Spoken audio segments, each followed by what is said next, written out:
Hello students, मैं रोशन कुमार जायसवाल ई maths गुरु के इस यूट्यूब चैनल पे आप सभी लोगों का स्वागत करता हूँ। स्टूडेंट्स, अगर आप बीएससी, एमएससी, बीटेक के स्टूडेंट्स और हायर मैथमेटिक्स को ऑप्ट किया है या फिर CSIR net, IIT jam, NBHM, TIFR या फिर टीजीटी, पीजीटी और असिस्टेंट प्रोफेसर की तैयारी हायर मैथमेटिक्स से कर रहे हैं तो ये चैनल आप लोगों के लिए बहुत यूजफुल है। तो अभी इस चैनल को सब्सक्राइब करिए और नोटिफिकेशन बेल को भी जरूर ऑन कर लीजिए ताकि हमारे द्वारा बनने वाले वीडियोस के अपडेट्स आप तक सबसे पहले पहुंच सके। तो स्टूडेंट्स, हम लोग पेपर एनालिसिस कर रहे थे। पेपर एनालिसिस में हम लोगों ने पार्ट ए के क्वेश्चंस का एनालिसिस कर लिया जिसपे आप लोगों ने बहुत प्यार दिया और 2K से अधिक लोगों ने इस वीडियो को अब तक देख लिया है। आपने नहीं देखा है तो प्लीज जाके उसे देखिए, बहुत अच्छा एनालिसिस किया हम लोगों ने। आज हम लोग पार्ट बी और पार्ट सी के कुछ क्वेश्चन जो मुझे मिले हैं उनको डिस्कस करेंगे और कोशिश करेंगे कि आप अपने आंसर्स को मैच कर सको, देख सको। ये वीडियो रिकॉर्डेड आ रही है क्योंकि थोड़ी तबीयत सही नहीं है लाइव के लिए। कई पार्ट में मैंने इसको शूट किया, इसीलिए आपको ये रिकॉर्डेड फॉर्म में दिखेगा, लेकिन क्वेश्चंस ज़्यादा से ज़्यादा लेकर आने की कोशिश की है हमने। तो चलिए शुरू करते हैं बिना किसी देरी के एनालिसिस।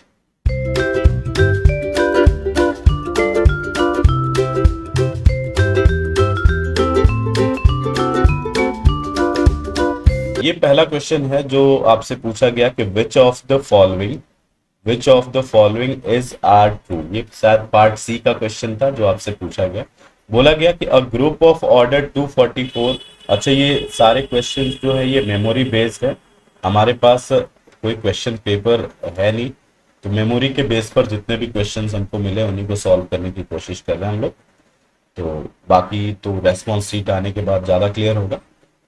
तो a group of order 244 contains a सब ग्रुप ऑफ ऑर्डर 27।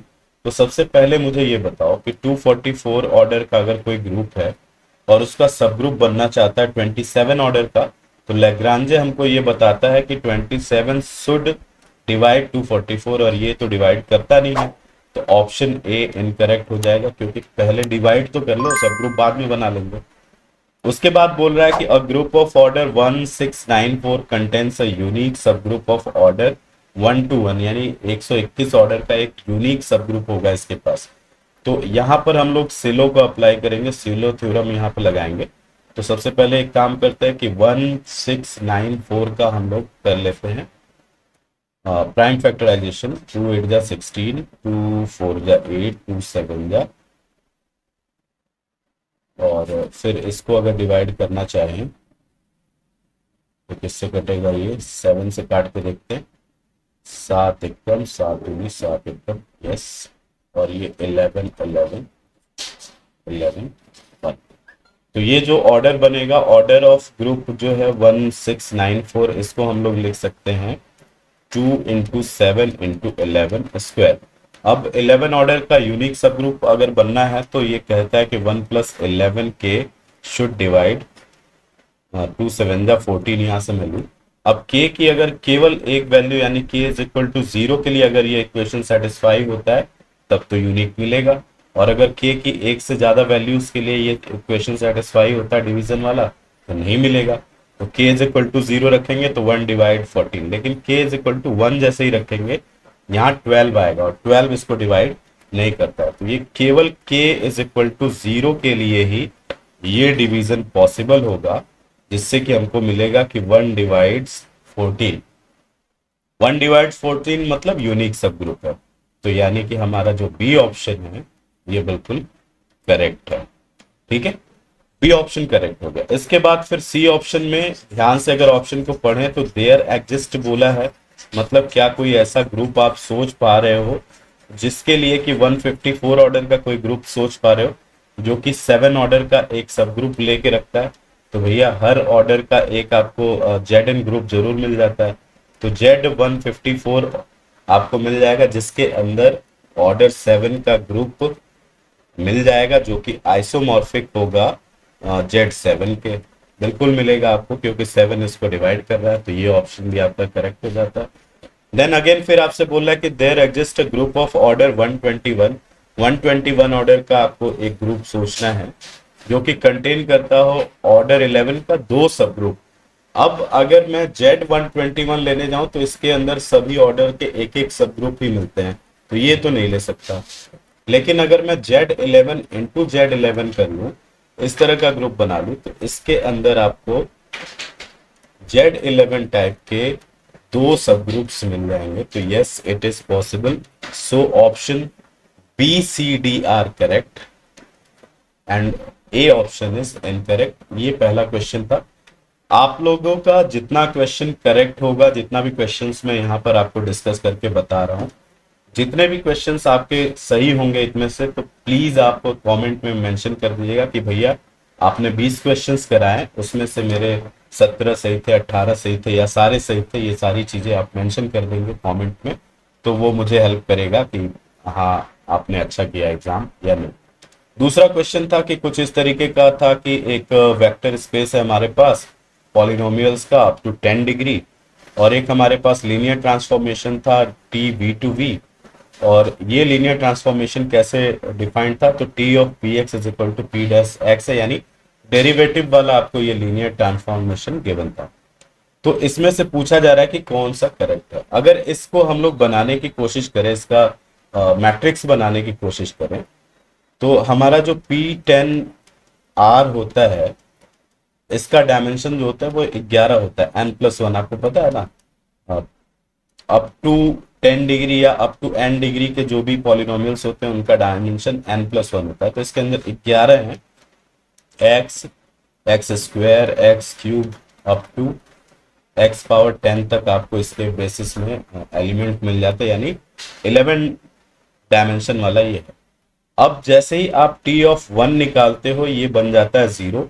मतलब जो मैट्रिक्स आप बना रहे हो 11x11 की मैट्रिक्स है, 11x11 की मैट्रिक्स है, उसमें पहला कॉलम ही आपको मिल जाता है 0। फिर जैसे ही टी ऑफ एक्स करते हो, ये बनता है 1, यानी पहला एलिमेंट हमको 1 मिलता है, फिर बाकी सारे 0 बन जाते हैं। देख रहे हो आप, डायगोनल पे कोई एलिमेंट आपको नहीं मिलेगा। यहाँ पर आपको 1 है, एक्स है, एक्स स्क्वायर है, एक्स क्यूब है, ऐसे करके ये एक्स पावर 10 तक यहाँ पर। फिर जैसे ही आप टी ऑफ एक्स स्क्वायर निकालने की कोशिश करते हो, तो ये 2x मिलता है, मतलब एक्स का कोएफिशिएंट आपको मिलता है, अब जाके यहाँ मिलता है 2, बाकी सारे 0। देखो फिर से डायगोनल हमको 0 मिल गया।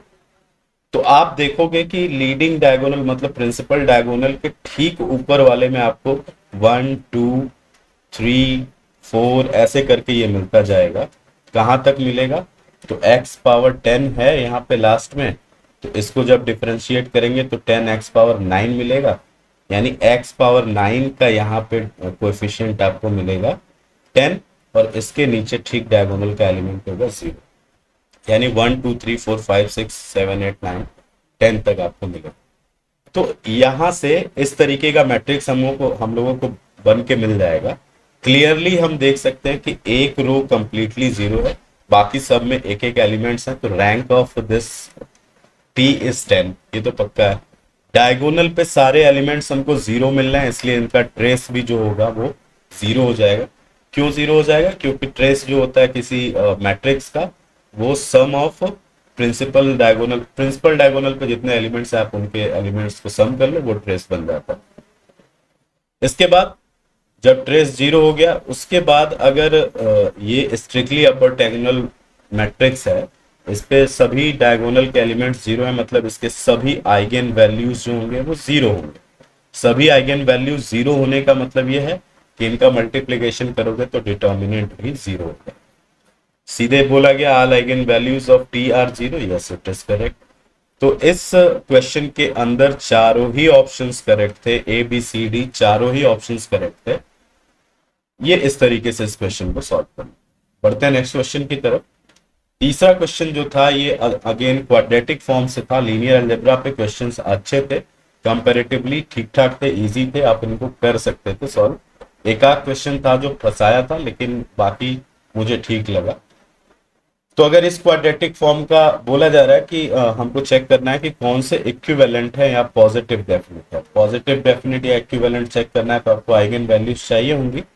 तो इसका अगर मैं पहले वाले का मैट्रिक्स बनाऊं तो बनेगा 6 -13/2 -13/2 एंड 6, ये बनेगा।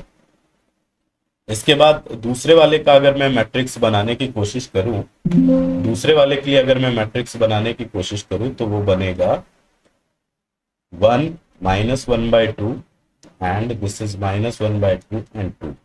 और तीसरे वाले के लिए अगर हम लोग मैट्रिक्स बनाने की कोशिश करें तो वो बनेगा 1 -1/2 एंड -1/2 एंड -2, ये बनेगा। तो आइए देखते हैं। सबसे पहले आइगन वैल्यूज निकालने की कोशिश करते हैं हम लोग। तो this is lambda square -12 lambda and 36 और माइनस के हो जाएगा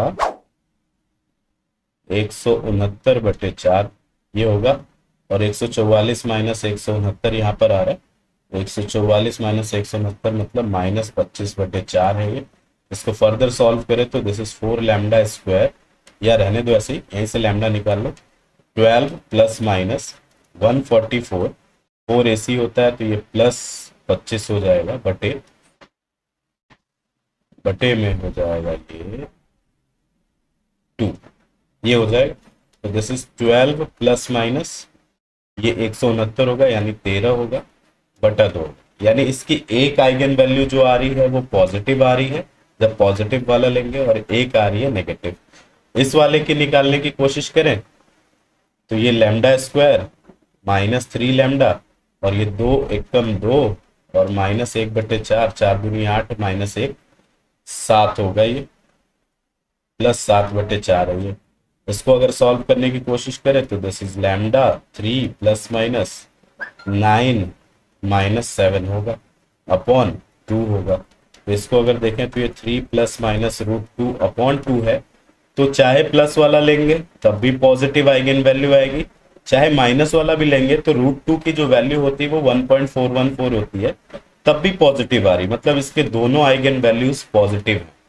इसका एक पॉजिटिव एक नेगेटिव था। और लास्टली थर्ड वाले को अगर देखें, हम लोग थर्ड वाले को देखना चाहें, अच्छा क्वेश्चन था, सॉल्व किया जा सकता था कुल मिला के। इसको देखना चाहे तो लैम्डा स्क्वायर, और यहां से ये आएगा -1 यानी प्लस लैम्डा हो जाएगा ये, एंड फिर -2 एंड -1/4 होगा ये, तो ये 4 दूनी 8 1 9 -9/4 हो जाएगा। इसको सॉल्व करें तो lambda is equal to -1 plus minus 1 plus 9 हो जाएगा ये, अपॉन में 2 हो जाएगा। तो इसको अगर देखें हम लोग तो ये √10 है, तो -1 प्लस √10 अपॉन 2। अगर यहाँ पॉजिटिव लेंगे तो ये बड़ी वैल्यू है, मतलब एक पॉजिटिव आपको एक आइगन वैल्यू मिल जाएगी, और नेगेटिव लेंगे तो एक नेगेटिव आइगन वैल्यूज मिल जाएगी। ये आपको मिलके आ गया। तीनों मैट्रिसेस के लिए यानी तीनों क्वाड्रेटिक फॉर्म के लिए आपने आइगन वैल्यूज निकाल ली। तो ऑब्वियसली जो बी वाला मैट्रिक्स है ये पॉजिटिव डेफिनेट आपको दिख रहा है, क्योंकि दोनों आइगन वैल्यूज इसकी पॉजिटिव है, तो इसके लिए ऑप्शन सी करेक्ट हो जाएगा। अगेन ये आपको दिखाई दे रहा है कि पहला मैट्रिक्स में एक पॉजिटिव एक नेगेटिव है, यहाँ पे भी एक पॉजिटिव एक नेगेटिव है, मतलब ए और सी जो होंगे ये इक्विवेलेंट होंगे, तो ए और सी आपको मिल जाएगा इक्विवेलेंट, तो बी और सी इसका करेक्ट ऑप्शन हो जाएगा, बाकी दोनों ऑप्शन इनकरेक्ट हो जाएगा। इस तरीके से इस क्वेश्चन को सॉल्व करना था। क्वाड्रेटिक फॉर्म के ऊपर ये सिंपल क्वेश्चन था, बस थोड़ा लेंदी था क्योंकि 3 आपको देखने थे एक साथ। ठीक है, नेक्स्ट क्वेश्चन की तरफ बढ़ते हैं। यहाँ पर आपको दिया हुआ था कि एक डायगोनल मैट्रिक्स है जिसके ब्लॉक डायगोनल मैट्रिक्स है 5x5 का, जिसके डायगोनल पे जो है ये दोनों मैट्रिसेस हैं। तो अगर हम लोग मैट्रिक्स बनाने की कोशिश करें 5x5 की, ये 5x5 की मैट्रिक्स बन के आएगी आपके सामने। यहां पर बोला जा रहा है कि डायगोनल पर है E1 0 E, और यहां पर बोला जा रहा है कि डायगोनल पर है 3x3 वाले में E1 0 0 E 0 एंड 0 0 E, ये बोला जा रहा है। बाकी 0 0 होते हैं, आपको पता ही है। अब सीधे सीधे कहा जा रहा है, ये 5x5 का आपको मैट्रिक्स गिवन है, बोला जा रहा है कि AM of eigen value E is 5। तो सीधे सीधे हमको दिख रहा है कि यहाँ पर 2 है डायगोनल पे, यहाँ पे 3 है, यही आइगन वैल्यूज हमारी बनती है, क्योंकि यही प्रिंसिपल डायगोनल पे पड़े हुए हैं लोग। तो 5 बार है, तो yes it is correct. M of algebraic multiplicity of eigenvalue e is 5, ये तो करेक्ट है। a is not diagonalizable, तो अगर इसको आप ध्यान से देखें तो ये जेसी फॉर्म के अंदर लिखा हुआ, जॉर्डन कैनोनिकल फॉर्म के अंदर ये मैट्रिक्स लिखा हुआ, और इसके अंदर जो है दो ऑर्डर के ब्लॉक्स बने हुए हैं ई के करस्पॉन्डिंग, दो ऑर्डर के बने हुए हैं, तो ये पक्का है कि डायगोनलाइजेबल नहीं होगा। अगर डायगोनलाइजेबल होना होता तो एक एक ऑर्डर का ही ब्लॉक मैक्सिमम बना सकते हैं डायगोनलाइजेबिलिटी के केस में। तो ये बोला है नॉट डायगोनलाइजेबल, मतलब सही कह रहा है, यानी ऑप्शन बी भी हमारा करेक्ट होगा। अब जीएम जो होता है आइगन वैल्यू ई का, बोल रहा है 2 होगा कि 3 होगा, तो भैया जितने ब्लॉक्स बनेंगे वही हमारा जीएम बन जाता है। नंबर ऑफ ब्लॉक्स जो होते हैं, नंबर ऑफ ब्लॉक्स, कितने ब्लॉक्स आपने बनाए हैं वही हमारा जीएम बनता है। तो यहाँ पे हमको दिख रहा है एक ब्लॉक ये है। अच्छा, कुछ लोग सोचेंगे कि 2 ही ब्लॉक बना के तो दिखाया है तो 2 हो जाएगा सीधे सीधे, नहीं, आपको अब उसको रखने के बाद ऑब्जर्व करना है। एक ब्लॉक यहाँ है, एक ब्लॉक 2 ऑर्डर का यहाँ है, और ये एक ही ऑर्डर का है, मतलब ये बना जो है वो 2+2+1 वाला है। 3 ब्लॉक्स बन रहे हैं, इसलिए इसका जीएम 3 हो जाएगा, 2 नहीं होगा। ये तो आपको डायगोनल पे रख के उसके बाद फिर आपको मेजर करना था चीजों को, ठीक है। तो इसका जो ऑप्शन करेक्ट हुआ वो करेक्ट हुआ ए बी सी, ठीक है। आप लोग अपना आंसर मेंशन करिएगा। इसके बाद इस क्वेश्चन को था, देखो ये क्वेश्चन बड़ा प्यारा था। एनबीएचएम में इस तरीके का एक क्वेश्चन था जिसका मैंने सॉल्यूशन कराया, जिसको आप लोगों ने बहुत इज्जत नहीं दी, ज्यादा लोगों ने इस क्वेश्चन को नहीं देखा। वो क्वेश्चन था चाइनीज रिमाइंडर थ्योरम पे बेस्ड। अगर आपने नहीं देखा है तो उस वीडियो को जाके देखिए, आपको प्लेलिस्ट डिस्क्रिप्शन में भी मिल जाएगी, आप वहां पे देखेंगे। चाइनीज रिमाइंडर थ्योरम पे बेस्ड एक रिंग थ्योरी का क्वेश्चन था, जो कि इसी के सिमिलर था। अगर उसको देखते तो आपको ये चीज समझ आती। अभी के लिए मैं डायरेक्ट आपको बता रहा हूं कि X square is equal to 1 को सेटिस्फाई करने वाले इस Z/105Z, यानी Z105 में कितने एलिमेंट्स हैं।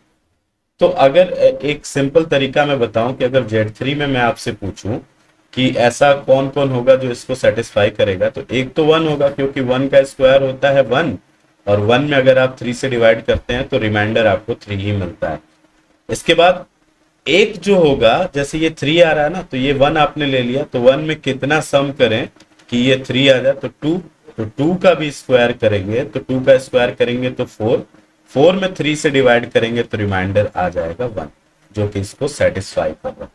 तो इस तरीके से आप पेयर ढूंढ सकते हो। ये होता है एक्चुअली इनवर्स है, तो इनवर्स अगर आप ढूंढ लेते हो तो तुरंत ही आपको वो एलिमेंट्स मिल जाएंगे। तो ठीक इसी की तरह, मतलब एक बात समझ आ गई कि अगर n की वैल्यू ग्रेटर देन 2 है, क्योंकि Z2 के अंदर ढूंढेंगे तो केवल 1 स्क्वायर इज इक्वल टू 1, केवल एक एलिमेंट मिलेगा। लेकिन अगर n ग्रेटर देन 2 हम ले लें तो हमेशा इस इक्वेशन को सेटिस्फाई करने वाले जितने भी लोग होंगे वो पेयर में होंगे, क्योंकि एलिमेंट और उसका इनवर्स हमेशा उसको सेटिस्फाई करेगा। तो यहाँ पे कौन कौन से एलिमेंट्स थे मैं आपको डायरेक्टली बता दूं। अगर एक है तो एक तो पक्का इसको सेटिस्फाई करेगा, तो दूसरा एलिमेंट बन जाएगा 104। तो ये 0 वाला ऑप्शन तो कट गया, 1 और 104 इसको सेटिस्फाई कर रहे हैं। इसके बाद एक था 29, 29 में जोड़ दो 66 तो हो जाता है 105, हो जाएगा ना, नहीं 76, सॉरी। कैसे करना है, आप इस एनबीएचएम वाले क्वेश्चन का रेफरेंस ले सकते हो। 76 सम कर दोगे तो हो जाएगा, एक 34 और 71 सम कर दोगे तो हो जाएगा।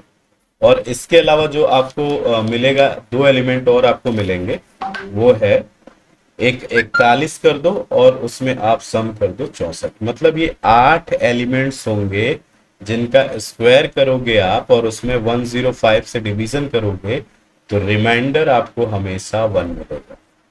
अगेन ये बहुत अच्छा कंसेप्ट था, इसको जाके आपको देखना चाहिए, विजिट करना चाहिए। मतलब इसका आंसर होगा 8, यानी 8 एलिमेंट्स आपको ऐसे मिलेंगे, बाकी सारे ऑप्शन इनकरेक्ट हो जाएंगे। जिन लोगों ने इस क्वेश्चन को सॉल्व किया, क्या उन्होंने सही किया था, बताइएगा मुझे जरूर कमेंट में। अगले क्वेश्चन पे बढ़ते हैं। ये क्वेश्चन था अगेन लीनियर अलजेब्रा से। बोला जा रहा है कि A B a real matrix of 3 cross 3, which of the following is false. ये जरूर देख लेना है कि फॉल्स आपसे पूछा गया है। 3 क्रॉस 3 की रियल मैट्रिक्स है और बोला जा रहा है कि ये फॉल्स ऑप्शंस आपको चुनने हैं। अब रियल मैट्रिक्स से ये गारंटी नहीं होती है कि भैया सारे आइगन वैल्यूज जो होंगे वो रियल ही होंगे। ये फॉल्स वाला ऑप्शन है, मतलब इसको टिक करके आना था। बोलोगे भैया कैसे है, तो आओ देख लो। मैं ले रहा हूं 3 0 0 0 0 -1 एंड 0 1 0। ये एक मैट्रिक्स मैंने उठाया, तो यहां पे आप देखोगे एक आइगन वैल्यू तो 3 आएगी, और यहां से जब आइगन वैल्यू निकालोगे तो आएगी आयोटा एंड माइनस आयोटा। तो एंट्रीज तो हमारी रियल ही थी, मतलब रियल मैट्रिक्स ही मैंने लिया था, लेकिन आइगन वैल्यूज तो मुझे सारी रियल नहीं मिली। यहाँ पे बोल रहा है पक्का से मिलेंगी, तो ये फॉल्स ऑप्शन था, इसको टिक करना था। दूसरा बोल रहा है कि if determinant of A is zero then zero is eigen values of A. आप ये जानते हो कि किसी भी मैट्रिक्स का डिटर्मिनेंट जब आप निकालते हो तो वो उसके आइगन वैल्यूज का प्रोडक्ट ही होता है। अब डिटर्मिनेंट जीरो होने का मतलब है कि इनमें से कोई ना कोई एक आइगन वैल्यू पक्का से जीरो रहेगी। ये ट्रू ऑप्शन है, और ट्रू वाले को हमें टिक नहीं करना था, यानी ये कट गया। दूसरा बोल रहा है कि if determinant of A is negative and 3 is eigen value of A then A has 3 real eigen values. कहा जा रहा है कि डिटर्मिनेंट जो है वो नेगेटिव है और 3 एक आइगन वैल्यू है। तो अगर ऐसा हो रहा है तो ए के पास तीनों ही रियल आइगन वैल्यूज होंगे। तो जैसा मैंने ये मैट्रिक्स उठाया है, इसी मैट्रिक्स को अगर उठाया तो एक तो आइगन वैल्यू हमने 3 ले ली। तो अगर मैं ऐसा बनाऊं तो इसका अगर डिटर्मिनेंट निकालने की कोशिश करूं तो ये मिलेगा हमें 3 into iota into minus iota, तो ये +3 बन जाएगा। तो अगर +3 है और रियल आइगन वैल्यूज बोला जैसा कि इस ऑप्शन में बोल रहा है, determinant of A is positive and 3 is eigen value of A, then A has real eigen value, तो ये फॉल्स ऑप्शन बन जाता। क्योंकि देखो डिटर्मिनेंट पॉजिटिव है और एक आइगन वैल्यू 3 भी है, लेकिन इसके पास जो आइगन वैल्यूज हैं वो रियल नहीं है, वो इमेजिनरी है, तो ये फॉल्स ऑप्शन बन जाता। इसको आपको टिक करके आना था क्योंकि फॉल्स ही आपसे पूछा गया। तो पक्का है कि ये ट्रू वाला ऑप्शन है, इसका मतलब ये ट्रू वाला ऑप्शन है, तो इसको नहीं करेक्ट करके आना था। तो इसमें दो ऑप्शंस करेक्ट हो गए, ए एंड डी। और मैं आपको बता दूं कि ये क्वेश्चन शायद पार्ट बी के अंदर था। पार्ट बी में दो ऑप्शन करेक्ट हो रहा है, मतलब एक ये क्वेश्चन है जिसके ऊपर आपको क्लेम करना है। ये पार्ट बी में था, इसके दो ऑप्शंस करेक्ट आ रहे हैं, इसको आपको क्लेम करना है। नेक्स्ट क्वेश्चन की तरफ बढ़ते हैं। ये एक बहुत ही प्यारा क्वेश्चन था, जनरली आपको ऐसा क्वेश्चन देखने को नहीं मिलता है, लेकिन अच्छा क्वेश्चन था। ध्यान से देखो, बोला जा रहा है कि वी भी वेक्टर स्पेस ऑफ पॉलिनोमियल्स। अभी तक पॉलिनोमियल था तो जब आप एक ही वेरिएबल में चल रहे थे, यहाँ पर क्लियरली मेंशन है कि वेरिएबल्स जो होंगे वो दो हैं और रियल है। और W जो है कि इसका सब स्पेस है up to total degree L। एक तो पूरा पॉलिनोमियल है, मतलब एक पॉलिनोमियल, ये जो V जो लिया जा रहा है वो रियल पॉलिनोमियल है, दो वेरिएबल इसको लिया जा रहा है। और दूसरा बोला जा रहा है कि इसी का एक सब स्पेस लेना है, लेकिन टोटल डिग्री L वाली लेनी है। मतलब जो आपका यहाँ पे सब स्पेस आएगा वो सब स्पेस कैसा होगा, यहाँ पे तो Aij होगा और Xij होगा और I प्लस जे जो होगा लेस और इक्वल टू 2 होगा, मतलब सॉरी L होगा। मतलब इस I और J का सम हमेशा आपको L मिलना चाहिए। तो अगर ध्यान से देखो, अगर L की वैल्यू मैं ले लूं 2, L की वैल्यू में यहाँ 2 ले लूं, तो इस W के अंदर कौन कौन आएगा, ध्यान से देखना। आएगा 1 आएगा, X आ सकता है, X स्क्वायर आ सकता है, Y आ सकता है, Y स्क्वायर आ सकता है। अब दोनों प्रोडक्ट आपको लेकर आने हैं। अगर हम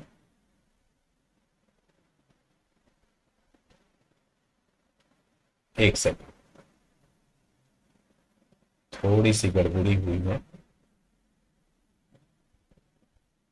यहां पे कर लो YJ ऐसे। तो अगर खाली मैं आई को वेरी करा रहा हूँ, जे को जीरो कर लिया हूँ, जे को जीरो कर दूं, आई को वेरी कराऊं, तो ये एक्स वाले सारे मिल जाएंगे। आई को जीरो कर लूं और जे को वेरी कराऊं तो ये मिल जाएगा। और आई प्लस जे मिलके कंप्लीटली हमको टोटल डिग्री 2 का चाहिए, तो केवल हम एक्स वाई ले सकते हैं। इसके अंदर हमको मिल गया 3 और 3 6 एलिमेंट, डब्ल्यू का डायमेंशन 6 हो गया, एल की वैल्यू 2 लेने पे। तो देखते हैं कि कौन कौन सा ऑप्शन है जो हमें 6 देता है। तो यहाँ पे 2 + 1 3, ये ऑप्शन इनकरेक्ट हो गया। 2 3 जा 6 अपॉन 2 3 आया ये भी, तो ये भी इनकरेक्ट हो गया। ये 2 3 जा 6 मिल रहा है, ये करेक्ट हो सकता है। और ये 2 1 3 4 जा 12 अपॉन 2 इज 6, ये दो ऑप्शन 6 दे रहा है। तो इसका मतलब एक बार और हमको चेक करना चाहिए। L इज इक्वल टू अगर 3 लें तो इसके अंदर कौन कौन से एलिमेंट्स आएंगे? मैक्सिमम 3 डिग्री वाले आ सकते हैं, तो 1 x x square x cube आ सकता है, y y square y cube आ सकता है। अब प्रोडक्ट में केवल उनको लेना है जिनका प्रोडक्ट करने पे 3 आ जाए, जैसे एक्स वाई स्क्वायर हो सकता है, वाई एक्स स्क्वायर हो सकता है, 3 3 है, ठीक है। और क्या हो सकता है? और क्या हो सकता है भाई? कम वाला भी तो हो सकता है, एक्स वाई 2 डिग्री वाला भी हो सकता है। 3 होने का मतलब लेस और इक्वल टू 3 होता है, 3 से कम वाले भी प्रोडक्ट पॉसिबल है। तो ये इतने ही एलिमेंट्स है जो पॉसिबल है। कितने हैं? 3 3 6 7 और 3 10, इसका डायमेंशन 10 आ रहा है। अब इन दोनों ऑप्शंस में एल की वैल्यू 3 रख के देखो कौन 10 दे रहा है। यहाँ 3 रखेंगे और यहाँ 3 रखेंगे तो 3 चौक के ये 12 हो जाएगा, ये ऑप्शन इनकरेक्ट। यहाँ 3 रखेंगे तो ये 4, यहाँ 3 रखेंगे तो ये 5/2, 2 दूनी 4, 2 पंजे 10, 10 मिल गया। Yes, it is correct. तो इस क्वेश्चन को इस तरीके से करना था। अभी तक ऐसा क्वेश्चन देखने को नहीं मिला था कि पॉलिनोमियल्स का वेक्टर स्पेस और उसमें भी दो दो वेरिएबल्स देखने को मिल रहा। तो ये इसका आंसर ऑप्शन डी करेक्ट है, ठीक है। इसके बाद जो क्वेश्चन था वो भी अगेन रियल से ही था। पूछा जा रहा है कि ए एक 3x3 की एक रियल मैट्रिक्स थी, हाँ लीनियर से था, सॉरी, जिसका कि कैरेक्टरिस्टिक पॉलिनोमियल जो है वो टी स्क्वायर से डिविजिबल। तो बोला जा रहा है कि कौन सा ऑप्शन इसमें से ट्रू है। तो ये अगेन एक ऐसा क्वेश्चन था जिसमें आप टोटली एग्जांपल्स को ले लेके इन क्वेश्चन को ऑप्शंस को डिस्कार्ड कर सकते थे। जैसे सबसे पहली बार आओ चेक करते हैं। एक ऑप्शन में लू 0 1 0 0 0 0 0 0 0, इसका मैं कैरेक्टरिस्टिक पॉलिनोमियल लिखना चाहूंगा ना, तो वो आएगा एक्स क्यूब, आएगा ना, कैरेक्टरिस्टिक पॉलिनोमियल एक्स क्यूब। तो इसमें आप देखने चाहेंगे तो ये टी स्क्वायर यानी ये टी क्यूब कह सकते हैं, कैरेक्टरिस्टिक पॉलिनोमियल टी क्यूब है। इसको देखेंगे तो ये टी स्क्वायर से डिविजिबल है, लेकिन ये निलपोटेंट मैट्रिक्स है, नॉन जीरो निलपोटेंट मैट्रिक्स है, तो ये कभी डायगोनलाइजेबल नहीं होती, तो ये ऑप्शन कटेगा। अगेन अब अगर मैं यहां से एक ऑप्शन लू 1 0 0 0 0 0 0 0 0, ये मैट्रिक्स लू और इसका कैरेक्टरिस्टिक पॉलिनोमियल बनाना चाहूं तो ये बनेगा x square into x minus 1। Again ये टी स्क्वायर से डिविजिबल होगा, मतलब इसको लिख सकते हैं टी स्क्वायर टी माइनस 1, ऐसे लिख सकते हैं। तो ये अगेन टी स्क्वायर से डिविजिबल है, लेकिन इसको आप क्यूब करो तो ये 0 नहीं बनेगा, क्योंकि ये निलपोटेंट मैट्रिक्स बिल्कुल भी नहीं है। तो ये भी ऑप्शन कट गया, ठीक है। अब बोला जा रहा है कि eigen space of eigen value 0 is 2 dimensional. बिल्कुल नहीं होगा, आप इसी को ले लो। इसमें जो भी वेक्टर्स मिलेंगे वो डिपेंडेंट मिलेंगे, मतलब एक ही आपको इंडिपेंडेंट मिलेगा। तो ये ऑप्शन भी इनकरेक्ट हो गया, मतलब बी सी डी आपको इनकरेक्ट हो गया। तो ऑप्शन ए यानी all eigen values of A R real, ये करेक्ट हो जाता है, यानी ऑप्शन ए इसका करेक्ट आंसर था, ठीक है। आगे बढ़ते हैं। ये आपको कॉम्प्लेक्स एनालिसिस से क्वेश्चन था कि एफ जेड एक इंटायर फंक्शन है, तो कौन सा करेक्ट होगा? क्या एफ जेड बार इंटायर होगा? तो एफ जेड की वैल्यू आप अज्यूम कर लो जेड, तो इस पे बार लगाओगे तो यहां भी बार लगेगा, तो जेड बार जो है कभी इंटायर नहीं होता है, ऑप्शन एक इनकरेक्ट हो गया। ठीक इसी तरीके से अगेन ऑप्शन बी के लिए भी आप यही एग्जांपल ले लो। एफ जेड बार, मतलब जहां पे जेड आपको दिखे वहां पे बार लगा दो तो अगेन यही चीज बन जाती है, तो ये भी इंटायर नहीं है। और एफ जेड की जगह आप कोई सा भी इंटायर फंक्शन ले लो, जेड ही ले लो, इस पे बार लगाओगे, यहाँ बार लगेगा, और अगेन इस पे बार लगाओगे तो ये वापस से जेड आ जाएगा। मतलब दो बार बार को ऑपरेट करोगे तो बार बाहर ही हो जाना है, मतलब वापस से एफ जेड ही मिल जाना है, तो ये ऑप्शन करेक्ट हो जाएगा। जबकि इस ऑप्शन के लिए भी आप f Z is equal to z ही ले लो, तो यहाँ रखोगे तो ये जेड बार मिलेगा, यहाँ भी रखोगे तो ये भी जेड बार मिलेगा, प्लस करोगे टू जेड बार, ये इंटायर नहीं बनेगा, तो ऑप्शन डी इनकरेक्ट हो जाएगा। तो यहाँ पे केवल और केवल ऑप्शन सी करेक्ट था। बताइए आप लोगों ने इसको सही किया या नहीं। ये देखो, ये रेसिड्यू निकालने का क्वेश्चन था और z इक्वल टू जीरो पे निकालने के लिए था। तो z इक्वल टू जीरो रखने पर यहाँ पे प्रॉब्लम आ रही है, तो इसका मतलब ये है कि इस रेसिड्यू को निकालने के लिए हमको सिंपली क्या करना होगा कि कोएफिशिएंट ऑफ 1/z आप निकाल लोगे, वही आपको रेसिड्यू दे देगा। तो एफ जेड की वैल्यू अगर यहां से देखें तो ये बन रहा है e power z into e power 1/z, यही बन रहा है। ई पावर जेड को अगर हम लोग फैलाना चाहें तो ये 1 + z + z² by factorial 2 and +z³ by factorial 3 and so on. और ई पावर 1/z को अगर हम लोग खोलना चाहें तो आएगा 1 + 1/z plus 1/z² into factorial 2 plus 1/z³ factorial 3 and so on. हमको चाहिए कोएफिशिएंट ऑफ 1/z, तो कहां कहां से 1/z बन रहा है देख लेते हैं। इस 1 को इस 1/z से मल्टीप्लाई करेंगे तो 1/z बन जाएगा, ठीक है। चलो भैया, तो 1 को 1/z से किया तो ये वहां पे 1 आएगा। कोएफिशिएंट्स को हम अंदर कलेक्ट कर रहे हैं, 1/z के कोएफिशिएंट को 1 को मल्टीप्लाई करेंगे तो आएगा, z को मल्टीप्लाई करें इससे तो 1/z बनेगा, तो यहां पर कोएफिशिएंट इसका है 1/2, फिर प्लस z² वाले टर्म को इस z³ वाले टर्म से मल्टीप्लाई करें, इस टर्म को इस टर्म से मल्टीप्लाई करें तो 1/z आ जाएगा, और नीचे क्या आएगा 1/2 फैक्टोरियल इंटू 3 फैक्टोरियल आ जाएगा। फिर z³ वाले को यहाँ 1/z⁴ फैक्टोरियल 4 से करें तो यहाँ से भी 1/z आएगा, और नीचे क्या आएगा फैक्टोरियल 3 इंटू फैक्टोरियल 4, ऐसे बन रहा है फैक्टोरियल 3 इंटू फैक्टोरियल 4। आप देख रहे हो यहां से, अगर यहां में लिख दू 1 फैक्टोरियल तो 1/1 2 2 3 3 4, फिर इसके बाद आएगा 4 फैक्टोरियल 5 फैक्टोरियल, और ऐसे ये आता जाएगा। और यहां पर है ये 0 फैक्टोरियल इंटू 1 फैक्टोरियल, ऐसे करते तो ये बन रहा है। मतलब अगर मैं इसको l ले लूं तो इससे बड़ा ये l+1 है ना, l factorial into 1 + l, l+1 factorial, इसी का सम है, इसी सीरीज का सम है, जो कि ऑप्शन बी बन रहा है। तो इसका ऑप्शन बी करेक्ट था, factorial l into l+1 factorial. अब कुछ लोगों का कहना था कि यहाँ पे फैक्टोरियल नहीं गिवन था, केवल l+1 लिखा हुआ था। तो अगर ऐसा है कि आपके पेपर में यहाँ फैक्टोरियल नहीं था और आप रेस्पॉन्स सीट आने के बाद वहां पर चेक कर लीजिएगा कि यहाँ पर फैक्टोरियल है या नहीं। अगर नहीं है तो आपको पक्का इस क्वेश्चन को क्लेम करना है, छोड़ना नहीं है। रेस्पॉन्स सीट आने के बाद इस क्वेश्चन पे आपको क्लेम करना है, ठीक। ये क्वेश्चंस ढूंढ ढूंढ के मैं आपको ले आया हूं।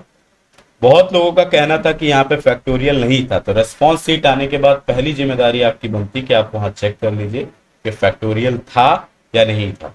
अभी आपको याद आ सकता है कि नहीं था भैया, तो रेस्पॉन्स सीट में जरूर चेक कर लीजिएगा, मैं बार बार कह रहा हूं, ठीक है। तो अभी तक हम लोगों ने टोटल 10 क्वेश्चंस को डिस्कस कर लिया है। इन 10 क्वेश्चंस में आप लोगों के कितने सही हुए मुझे जरूर बताइएगा। बढ़ते हैं आगे क्वेश्चन पे। एक ये क्वेश्चन था, बहुत सिंपल था कि एफ जेड एक एनालिटिक फंक्शन है जिसमें मॉड ऑफ एफ जेड है वो लेस और equal to E power y है for all z belongs to complex में। अब इन ये चार यहाँ पर आपको अलग अलग एफ जेड के ऑप्शंस गिवन थे, तो इनमें से कौन सा इसको सेटिस्फाई करेगा। तो इसका मैं अगर F Z is equal to ले लू सी ई की पावर माइनस आयोटा जेड, तो इसको मैं अगर आगे लिखना चाहूं तो ये हो जाएगा ई की पावर माइनस आयोटा, जेड की जगह एक्स प्लस आई आयोटा। इसको मैं आगे मल्टीप्लाई करूं तो ये बनता है सी ई की पावर माइनस आयोटा एक्स, और ये माइनस आयोटा स्क्वायर आएगा तो यानी प्लस वाई हो जाएगा। इसको लिख सकते हैं सी इंटू ई की power minus iota x into e power y, ये एफ जेड की वैल्यू। अब इसका अगर मैं मॉडुलस लूं तो ये मॉडुलस आपको मिलता है। इसको आगे सॉल्व करूं तो ये मॉड सी, ये mod E power minus iota X and E power Y, ऐसा है। अब मॉड सी की वैल्यू लेस और इक्वल टू वन यहाँ पे इस क्वेश्चन में गिवन है, तो इसको हटा दिया मैंने। ई पावर आयोटा एक्स का मॉड हमेशा वन होता है, ये वन हुआ, ये भी वन हुआ, और ई पावर वाई हमेशा पॉजिटिव वैल्यू है, तो इसको मैं बाहर निकाल कर लिख सकता हूँ। तो दिस इज लेस और equal to E power Y बन गया मॉड ऑफ एफ जेड। तो पहला ही ऑप्शन इसका यानी माइनस आयोटा जेड वाला जो ऑप्शन था ये करेक्ट था, यानी ऑप्शन ए इस क्वेश्चन का करेक्ट आंसर था।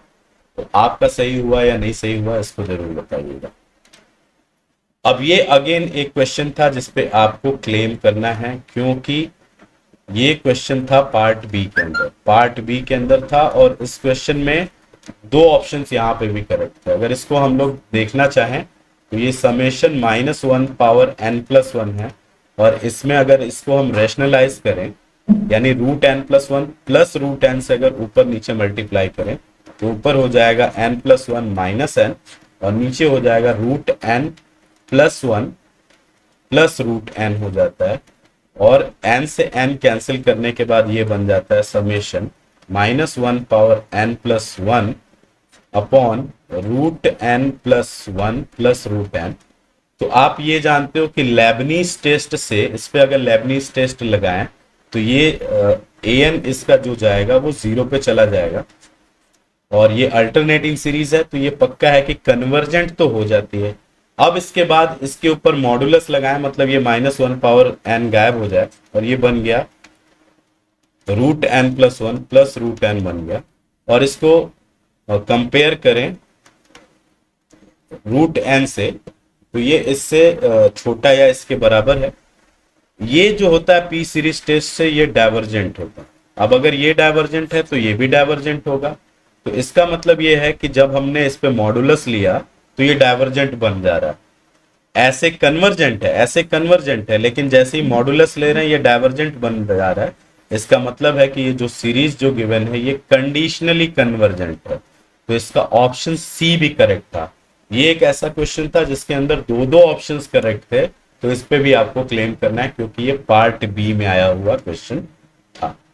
ठीक है, इसके बाद दिस क्वेश्चन यहां पे था कि भैया एक आपके पास सर्कल है, मॉड जेड लेस देन 3 था, exactly mod Z less than 3 था, और इस इंटीग्रल की वैल्यू आपको निकालनी थी।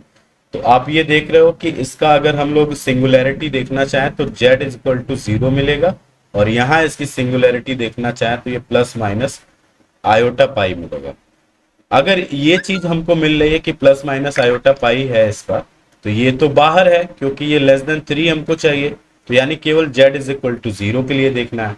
अब z is equal to zero इसमें प्रॉब्लम क्रिएट कर रहा है, तो अगर इस इंटीग्रल की वैल्यू हम लिखना चाहें तो 2 पाई आयोटा, और इस फंक्शन की residue of this F Z at zero देखना है, यानी कुल मिला के हमको क्या देखना है, कोफिशियंट ऑफ 1 बाई जेड देखना है। यहां पर इसको ले आके रखेंगे और हमारा काम खत्म हो जाएगा। ठीक है, अगर इसको देखें हम लोग 1 बाई जेड स्क्वायर, इसका रेसिड्यू निकालना है हमको, यानी कोफिशियंट ऑफ 1 बाई जेड निकालना है, तो ये ई पावर जेड माइनस ई पावर माइनस जेड है। इसको अगर हम लोग 2 से डिवाइड करें और 2 से मल्टीप्लाई करें तो ये 2 जेड स्क्वायर बन जाएगा, और ये ई पावर जेड माइनस ई पावर माइनस जेड अपॉन 2 बन जाएगा, ये साइन हाइपरबोलिक जेड बन जाएगा। और इसको अगर हम लोग खोलना चाहे साइन हाइपरबोलिक जेड को तो ये खुलेगा, तो बनेगा Z minus Z cube upon factorial 3 plus Z power 5 upon factorial 5, ऐसे करके ये बनता चला जाएगा। जेड इसमें से अगर हम कॉमन निकालें तो ये बनेगा 2 जेड क्यूब, ये बनेगा 1 minus Z square upon factorial 3 plus Z power 4 upon factorial 4 and so on, ऐसे बनता चला जाएगा। अब हमको कोएफिशिएंट ऑफ 1 बाई जेड चाहिए, तो इसका मतलब पहले इसका एक्सपेंशन करें ऊपर ले जाके, 1 बाई 2 जेड क्यूब तो है हमारे पास, साथ ही में इसका एक्सपेंशन करने चले तो 1 minus Z square upon factorial 3, Z power 4 upon factorial 4 and so on, power -1 है, -1 का इधर आगे मल्टीप्लाई करते तो ये बन जाता है 1 अपॉन 2z क्यूब, सॉरी ये पॉजिटिव। तो इस तरीके से इसका एक्सपेंशन किया हमने। अब इसको अगर हम लोग देखें तो 1/z का हमको कोएफिशिएंट चाहिए, तो इसका मल्टीप्लीकेशन हमको करना पड़ेगा इस वाले से, जेड स्क्वायर से ये एक कट के जेड क्यूब बन जाएगा। तो कोएफिशिएंट ऑफ 1/z यहां से अगर हम लोग निकालना चाहें तो ये बनेगा -1/2 इंटू फैक्टोरियल 3 विच इज -1/12। अब यहां से हमको आंसर चाहिए, तो ये है 2 पाई आयोटा इंटू -1/12, काटे अगर इसको तो 2 6 12, मतलब पाई आयोटा बाई 6, ये आंसर आया था हमारा। ठीक है, तो ये इस क्वेश्चन को इस तरीके से हम लोग सॉल्व करते हैं। इसको जरूर देख लीजिएगा आप लोग और आंसर जरूर मेंशन करिएगा कि आपका सही हुआ या नहीं। अब ये न्यूमेरिकल एनालिसिस से एक सिंपल क्वेश्चन आपको दिया गया था। न्यूमेरिकल एनालिसिस से बोला जा रहा था कि ये जो इंटीग्रेशन है ये एग्जैक्ट है 3 डिग्री तक। 3 डिग्री तक अगर ये एग्जैक्ट है तो आपको बताना है कि ए बी सी डी की वैल्यू क्या हो। तो हम क्या करते हैं कि एफ एक्स की वैल्यू बारी बारी से 1 एक्स, एक्स स्क्वायर और एक्स क्यूब लेट कर लेते हैं। 3 डिग्री तक बोला है इसलिए 3 डिग्री तक लेके जाते हैं। अगर एफ की वैल्यू, एफ एक्स की वैल्यू अगर हम लोग 1 रखते हैं तो ये इंटीग्रेशन बनता है 1 to 1 1 dx, और इधर रखें हम लोग 1 रखें तो ये आएगा a प्लस बी, -1 भी रखोगे तो वही बात। ये डिफरेंशिएशन करोगे तो ये 0 0 हो जाएगा, तो ये 0 0। 1 का इंटीग्रेशन करेंगे x में 1 रखेंगे 1 + 1 ये 2 हो जाएगा। a प्लस बी की वैल्यू आई 2, और इतने से दो ऑप्शंस आपके डिस्कार्ड हो जाते हैं क्योंकि a प्लस बी की वैल्यू यहाँ पे 2 है, यहाँ पर भी a प्लस बी की वैल्यू 2 है, लेकिन यहाँ पर a और b की वैल्यू 0 बन रही है, तो b और d ऑप्शन इनकरेक्ट हो गए तुरंत, केवल एक कंडीशन से। अगेन अब इसकी जगह पर अगर x रखें, x dx कर दें, अगर इसकी जगह पे x रखेंगे तो x की जगह 1 पुट करोगे तो a ही आएगा, -1 पुट करोगे तो -b आएगा, और यहां पर x का डिफरेंशिएशन करोगे तो 1 आ जाएगा, और 1 रखो प्लस c, यहां भी 1 रखो प्लस d, ये चीज आपको मिल जाएगी। इसका इंटीग्रेशन करो तो ये एक्स स्क्वायर बाई 2 आएगा, और इसमें अगर हम लोग 1 और -1 रखें तो इसकी वैल्यू 0 आ जाती है, मतलब a minus B C plus D, ये चीज आपको मिलेगी। a प्लस बी की वैल्यू 1 1 है तो a माइनस बी ये तो 0 बन जा रहा है। c प्लस डी की वैल्यू 0 होना, इसका मतलब है कि c बराबर -d होगा, पक्का है। तो ये तो दोनों में ही दिख रहा है, c बराबर -d दोनों ऑप्शंस में दिख रहा है, इससे काम नहीं बनेगा। अगला ले आते हैं। अगला किसको ले आएंगे? एक्स स्क्वायर को ले आते हैं। एक्स स्क्वायर को अगर रखें तो -1 to 1 एक्स स्क्वायर dx अगर करेंगे तो यहां से हमको मिलेगा, एक्स स्क्वायर रखोगे तब भी a प्लस बी, और एक्स स्क्वायर का डिफरेंशिएशन करोगे तो आएगा 2x, उसमें 1 रखोगे तो आएगा 2, तो ये बना 2c, और यहां पर -1 रखोगे तो ये बनेगा -2, तो ये बना -2b। ठीक, और एक्स स्क्वायर का इंटीग्रेशन करोगे तो x³ 3 बनेगा, और इसमें रखोगे 1 और -1, 1 रखोगे तो 1/3 और -1 रखोगे तो +1/3 बन जाएगा, यानी 2/3। इधर बनेगा 2/3। a प्लस बी की वैल्यू तो है 2 + 2, c माइनस डी की वैल्यू हमको रखनी है। अब बारी बारी से रखते हैं। c की वैल्यू -1/3 और d की वैल्यू अगर 1/3 रखें तो ये बना -1/3 और ये -1/3, -2/3, 2 से मल्टीप्लाई किए तो 4/3, यानी ये बना 2 - 4/3, 3 2 जा 6 - 4, 2/3। ये इसको मैच कर गया, यानी ऑप्शन ए करेक्ट हो गया।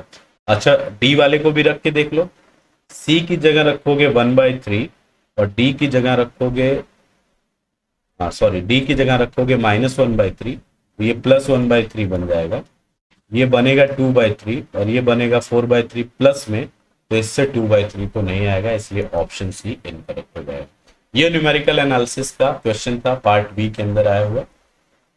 बहुत ही सिंपल साधारण क्वेश्चन था जो कि आपको नंबर दिला सकता था। आई होप आपने इस क्वेश्चन को किया होगा, देखा होगा, क्योंकि सेंटर पे कई सारे ऐसे लोग भी मिले मुझे जो बता रहे थे कि ये क्वेश्चन तो मुझे दिखा ही नहीं न्यूमेरिकल एनालिसिस का। भगवान जाने कैसे नहीं दिखा उनको। अब अगेन ये क्वेश्चन देखो, बोला कि ग्रुप ऑफ ऑर्डर 2023 है, और ये भी था पार्ट बी के अंदर, ये भी था पार्ट बी के अंदर, यानी ये भी क्वेश्चन जो है ये क्लेम करने वाला है। 3 क्वेश्चंस मैं आपको बता चुका जिसके अंदर आप क्लेम करोगे। ठीक है, अभी और भी सारे क्वेश्चंस निकल के आएंगे, देखते रहो बस। 2023 को अगर हम लोग प्राइम फैक्टराइजेशन करने जाएं 2023 को, तो ये बनेगा 3 2 5 2 7 है, 7 17 से काटो अगर इसको, 17 एकम 17, 3 और 2 17 एकम 17, 17 9 153, फिर 17 से काटो अगर तो 17 17 119, तो ये 7 × 17 स्क्वायर बनता है। अब अगर इसको चेक करना है तो 7 को अगर डिवाइड कर रहे हैं, 17 को अगर 7 से डिवाइड कर रहे हैं तो रिमाइंडर जो हमारा है वो 1 के बराबर नहीं है, और 17 से 17 को डिवाइड कर रहे हैं तब भी रिमाइंडर जो है वो 1 के बराबर नहीं है। और इतने से ये कंडीशन फुलफिल होती है कि ये ग्रुप जो होगा ये पक्का अबेलियन होगा, 100%। इतने से केवल ये बन जाता है अबेलियन। अब अगर इसका इस ग्रुप का अगर हम लोग बनाना चाहें कौन कौन से ग्रुप बन सकते हैं, तो एक तो ये बन सकता है Z17 और दूसरा ग्रुप जो बनेगा वो बनेगा Z2023। ये 2 ग्रुप आपके पास बनेंगे। तो दूसरा ऑप्शन है साइक्लिक, तो वो इससे डिस्कार्ड कर दो क्योंकि ये ग्रुप हमारे पास अबेलियन है, अबेलियन बनाना है तो यही 2 ग्रुप बनेंगे, इसके अलावा कोई तीसरा ग्रुप आपको बनने वाला नहीं है। तो साइक्लिक बोला तो एक साइक्लिक मिल रहा है लेकिन दूसरा नॉन साइक्लिक भी मिल रहा है। और सिंपल तो ये हो ही नहीं सकता, सिंपल नहीं हो सकता क्योंकि इसके पास भी प्रॉपर नॉर्मल सब ग्रुप होगा, इसके पास भी प्रॉपर नॉर्मल सब ग्रुप होगा, दोनों के पास प्रॉपर नॉर्मल सब ग्रुप है, इसलिए सिंपल नहीं है, नॉट सिंपल है। इसका ऑप्शन ए और डी दोनों करेक्ट था। तो ये क्लेम वाला क्वेश्चन था, इस पे भी आपको क्लेम करना।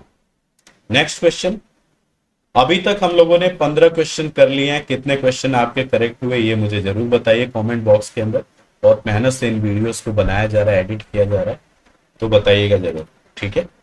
विच ऑफ द फॉलोइंग इज और are maximal in z x. अब जेड एक्स के अंदर अगर आपको मैक्सिमल देखना है, वो भी 2 एलिमेंट से आ रहा है करेक्ट होके, तो अगर कुछ इस तरीके का आता है आपको कि पी और x² + 1 या कोई पॉलिनोमियल यहाँ पे px अगर है सपोज करो, तो ये जो होता है ये आइसोमॉर्फिक होता है ZPX अपॉन px के, ये आइसोमॉर्फिक होता है। अब अगर इसको बनना है मैक्सिमल, अगर इसको मैक्सिमल बनना है तो इसके अंदर इसको इरेड्यूसिबल होना चाहिए। मतलब अगर यहाँ पे हम बोल रहे हैं ZX अपॉन 2, x² + 1, तो ये आइसोमॉर्फिक बनता है Z2X और नीचे बनेगा x² + 1। अगर ये नीचे वाला इरेड्यूसिबल है तब तो हम मैक्सिमल कह देंगे, लेकिन जैसे ही आप इसके अंदर 1 रखते हो तो 1 + 1 मिलके बन जाता है 2, विच इज 0 इन Z2, यानी ये रिड्यूसिबल है, ये रिड्यूसिबल है, तो रिड्यूसिबल है तो मैक्सिमल नहीं बनेगा। ठीक इसी तरीके से अगर यहाँ पे मैं 3 कर दूं, दूसरा ऑप्शन 3 के लिए है, तो ये Z3X बन जाता है। अब ये जो बनता है ये इरेड्यूसिबल बन जाता है। अब अगर ऐसा है तो भैया ये मैक्सिमल है।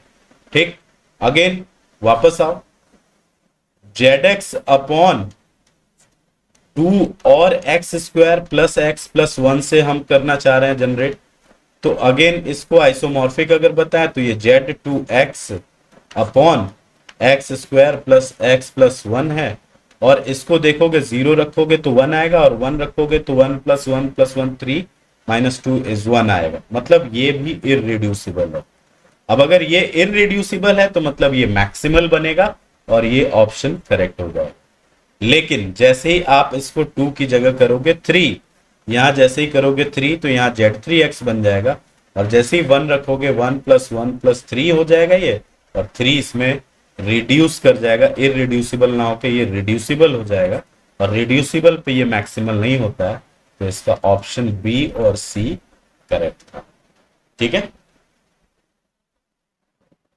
नेक्स्ट क्वेश्चन, क्लास इक्वेशन पे ये क्वेश्चन था, class equation of group of order 10 के लिए था, कौन सा है बोला गया था इसमें सीधे सीधे, तो इसका ऑप्शन ए करेक्ट था, 1 + 1 + 1 10 टाइम्स है। ठीक है, ये इसका करेक्ट था। ये हो ही नहीं सकता क्योंकि 3 10 को डिवाइड ही नहीं करता है, और कोई नॉन अबेलियन ग्रुप है तो उसके सेंटर के अंदर 2 आदमी या 3 आदमी जा ही नहीं सकते, नॉन अबेलियन ग्रुप है तो ये ऑप्शन इनकरेक्ट हो जाते हैं और ये ऑप्शन करेक्ट हो जाता है। ठीक है, क्लास इक्वेशन पे ये सिंपल क्वेश्चन था। तो इस तरीके से हम लोगों ने टोटल 17 से 18 क्वेश्चंस डिस्कस किए अभी इस वीडियो में, फिलहाल इतना ही। आपके कितने क्वेश्चंस करेक्ट हुए प्लीज मुझे कमेंट करके बताइए। वीडियो अच्छी लगी हो तो वीडियो को लाइक करके जरूर जाइएगा।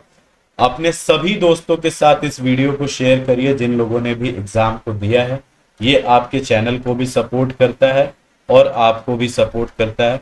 और अगेन मैं आपको बता दूं कि हमारे चैनल पे स्टार्ट हो रहा है समर्थ बैच, हमारे चैनल पे स्टार्ट हो रहा है समर्थ बैच, जिसके अंदर हम लोग linear algebra, real analysis, complex analysis, modern algebra, ODPD ODPD and numerical analysis, COV और इंटीग्रल इक्वेशन, और क्लासिकल मैकेनिक्स जो कोई नहीं कराता है, और टोपोलॉजी जो कोई नहीं कराता है, इतनी सारी चीजें हम लोग इस समर्थ बैच के अंदर लेके आ रहे हैं।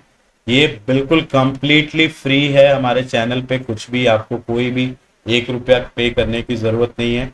साथ ही ये आपके नेट के हिसाब से तो है ही, मैंने इस कोर्स को इस तरीके से डिजाइन किया है कि आप आईआईटी जैम का एग्जाम भी दे सकते हो इससे, एनबीएचएम का एग्जाम भी दे सकते हो इससे, टीआईएफआर भी दे सकते हो। ये तो रहा पीएचडी और उससे रिलेटेड एमएससी के लिए आप जो भी एग्जाम देना चाहें। इसके अलावा आप टीजीटी पीजीटी दे रहे हो उसमें भी ये इक्वली हेल्पफुल होगा। साथ ही आप अगर असिस्टेंट प्रोफेसर के लिए भी प्रिपेयर कर रहे हो तब भी ये कोर्स आपके लिए इक्वली हेल्पफुल होगा। नेट, आईआईटी जेम और एनबीएचएम जैसे एग्जाम्स में जनरल एप्टीट्यूड भी पूछा जाता है, तो हमारे चैनल पर सुबह 6 बजे जनरल एप्टीट्यूड की सीरीज चल रही, जिसके अंदर 30 लेक्चर्स हम लोगों ने कंप्लीट कर लिए हैं। बाकी 8 से 9 लेक्चर्स और होंगे और हमारा जनरल एप्टीट्यूड का सेक्शन कंप्लीट हो जाएगा। ठीक है, अब जो ये तैयारी करेंगे समर्थ बैच के जरिए, हम लोग ये तैयारी करेंगे दिसंबर 2023 के लिए, और साथ ही ये तैयारी होगी हमारी गेट जो फरवरी 2023 में होनी है। तो अभी से लग जाइए। इस बार का एग्जाम आपका अच्छा गया, आप क्लियर कर रहे हो तो भी, और अगर एग्जाम अच्छा नहीं हुआ है, क्लियर नहीं हो पाएगा, आपको ऐसा डाउट है तो भी, दोनों केसेस में आपको लग जाना है। छोड़ना नहीं है जब तक, तोड़ना नहीं है जब तक, छोड़ना नहीं है। ठीक है, तो आज के इस वीडियो में बस इतना ही, मिलते हैं नेक्स्ट वीडियो के अंदर। आप सभी लोगों का बहुत बहुत शुक्रिया, थैंक यू।